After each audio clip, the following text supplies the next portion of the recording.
Hey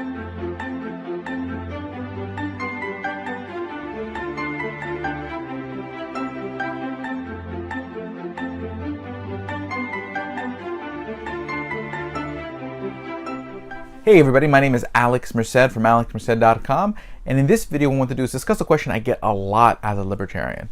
One, do libertarians believe in a social safety net? Now, the idea of a social safety net just means that there's institutions in place to basically protect people from the unexpected events in life. And yes, libertarians do believe in a social safety net. Although, where the debate comes in is who provides that social safety net?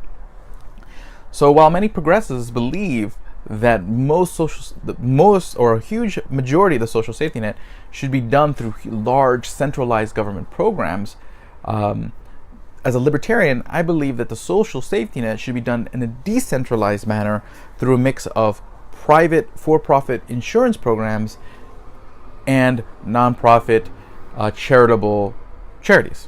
Okay? Now, there's a couple things you got to take into consideration.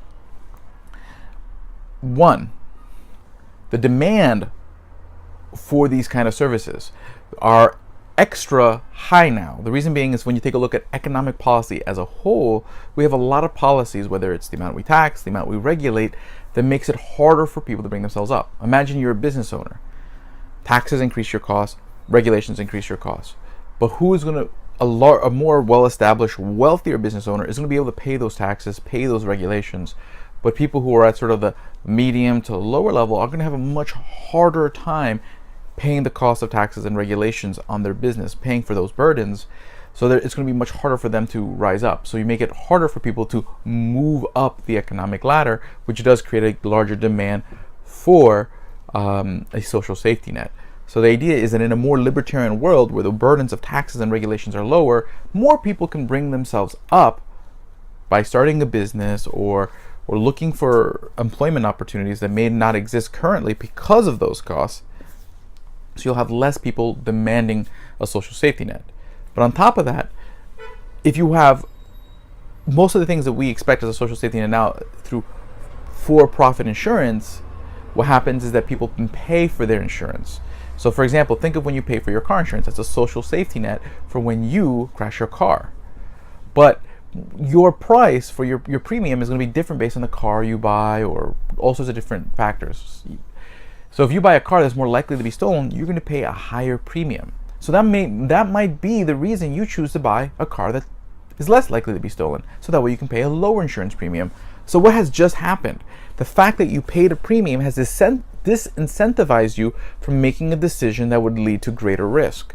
So now you make less risky decisions, and the chances of bad things happening become less. That's the benefit of paying for insurance that's properly priced. It helps guide your decision making to less risky decisions. But we don't do that currently with unemployment insurance. You don't pay for your unemployment insurance. You don't pay for your deposit insurance. Imagine if you had to pay for your deposit insurance, and if you went to a bank that was taking more risk with your money, that you'd have to pay a higher premium, you would put your money in a bank that's safer. That would mean people's money would be generally in banks that are safer, which would reduce the chances of a large systemic banking event. If you had to buy unemployment insurance for yourself, you could buy more than 6 months of coverage. Some people need maybe a year or two of coverage. You could buy 2 months of coverage if you only need 2 months of coverage. But also, if you were to go apply at a company that has a high turnover rate, it's going to cost a little bit more. So that's going to, and that company is going to have a harder time finding people to work for them because of the high unemployment premiums. So that creates an incentive for that company to, one, treat their employees better, so that way there's less turnover. So that creates an incentive for better treatment of employees, a better relationship between employee and employee, because you're paying for your unemployment insurance premiums. These incentives don't currently exist in the market today because consumers don't pay for these insurance programs. Instead, everyone wants them to be centralized via government. But that takes out those incentives of the market, which does lead to more risk-taking. That leads to a lot of those incentives that would create better relationships between people's individual voluntary behavior. So that's why I'm saying I want insurance to be distributed in the market. Also, when you have many competing insurance companies, it helps figure out how to offer the best. And it's not just about how much the coverage is and what the price is, but it's also about the ability for that insurance company to be able to provide you with the coverage, their customer service. All these things play a factor in the quality of insurance. Okay, when there's only one government insurer, they may not necessarily have the best turnaround in getting you the funds that they promise you. To ask people who are looking to try to make claims from things like flood insurance and how long they have to wait. So you have better incentives for better service when you have competition. At the same time, if one insurance company fails, not everybody suffers. If the government fails, everybody loses out on the entire social safety net. So you end up having this risk that everyone suffers because of one failure. But when you have private insurance markets, one insurance company fails, some people lose their insurance, but not everybody. So you actually minimize and diversify the risk of failures of these safety net institutions. And yes, not everyone's going to be able to afford insurance. That's where the nonprofit charity comes in. But again, with better economic policy, where less people need a social safety net, or the demand for a social safety net is greater, if you have insurance markets helping incentivize less risky behavior, that's going to bring premiums down. But also, everyone's going to be better off because if people are, again, have less of their income being taken away by taxes and regulations, they're going to have more money to donate to charity, also more time to volunteer for charity.